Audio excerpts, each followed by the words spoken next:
News 24 घडामोडी, श्वास चालू घडामोडींचा।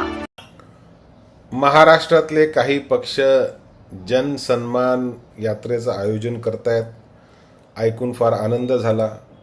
ह्या लोकांनी जर आपल्या परिवारातल्या ज्येष्ठ लोकांचा सन्मान ठेवला असता तर महाराष्ट्राने नक्कीच त्यांना डोक्यावर घेतलं असतं।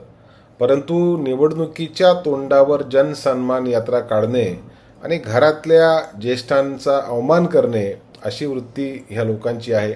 त्याच्यामुळे काय आशीर्वाद त्यांना मिळेल मला माहिती नाही, परंतु एवढी गोष्ट नक्की की महाराष्ट्रातली जनता एकच नेत्याचा सन्मान करते आणि त्या नेत्याचं नाव आहे शरदचंद्र पवार साहेब।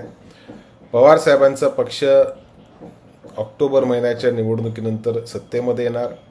जे लोक आज पवार साहेबांना महाविकास आघाडीला सोडून गेले ते सर्वजण विरोधी पक्षांच्या बाकांवर बसलेले आपल्या सर्वांना ऑक्टोबर महिन्यामध्ये दिसतील।